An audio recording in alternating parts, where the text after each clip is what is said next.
What's up, guys? So today I'm just going to be talking about the Giannis to the Knicks, like rumors and what I think would have to happen in order for him to come. So firstly, as you know, we currently don't have a head coach because the Knicks fired Tom Thibodeau a couple of days ago.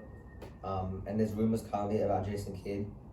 The Knicks have requested to interview him, and the Mavs need to say, yeah, you can interview him. And then if they do, it's possible that he could come to the Knicks.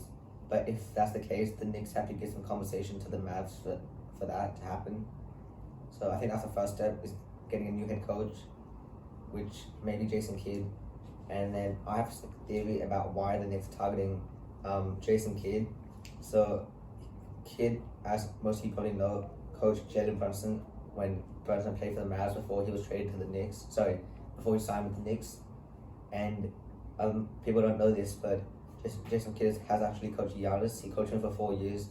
And when Giannis just went to the Bucks when he was drafted, he actually coached him for 4 years. And then that's one of the reasons I think they're looking at Jason Kidd, because Giannis and Brunson are both familiar with that. And if Jason Kidd does come to the Knicks, that could make the Knicks a more desirable target for Giannis. And then next, it's being confirmed that the Knicks are preparing to make a tsunami-like offer to the Bucks to get Giannis. And in my mind, that offer would look like Cat being traded, maybe a smaller contract like McBride, and then someone like Tyler Kolek, and then most likely so Cat, Kolek, and Deuce would probably be the minimum. Well, actually, I've seen a report about just Cat and Kolek and then 3 or 4 picks, which is that'd be really good if we could do that. I think the Bucks would say no. So if they say no to that, I think we'll next put Cat, Kolek, and then maybe like a pressure to Achua and then a couple of picks. Most likely they're gonna say no to that. So I think the offer that they might be able to say yes to would be Cat, Kolek, and then someone like Mikal Bridges, and then maybe even like pressure to Achua, because I want to keep Deuce, and I want to keep OG, and I want to keep Hart, and I want to keep Brunson. That's like the 4 I already keep. And if I say yes to that, then Giannis is on our team. So then it'll be like Brunson, Josh Hart, Giannis, Robinson, and OG.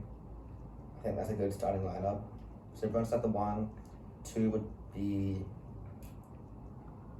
We don't even really have a 2 right now, because OG's a 3, and then Hart and Giannis are both 4s. And then 5 will be Robinson. So I don't know who's gonna play the 2.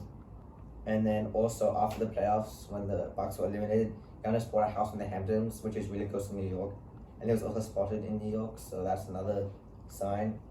And then a question that is like kind of related to this, but do the Knicks re-sign Mikal to a new contract? Because if they don't, he could go with free agency next offseason for nothing. And if we don't trade him to the Bucks, then we don't want to lose him, right? So do we sign him to a new contract and then pay him out this season and then trade him, or what do we do? I don't think so. I'm just gonna recap like the steps. So first off, the Knicks need to sign a new head coach, and I think a good one will be Jason Kidd, because he's a player. He played in the Knicks when he was a player. He has coaching experience. I think it's also a more viable option, because when the Mavs traded Luka, you could see he was visibly upset in the press conference, and maybe he doesn't want to be with that franchise after they traded Luka. So maybe he does come to the Knicks, and then if that happens, then we need to look forward to trading for Giannis. And since there's already a relationship between Jason Kidd and Giannis, that's definitely possible. So then we need to figure out what that trade package will look like.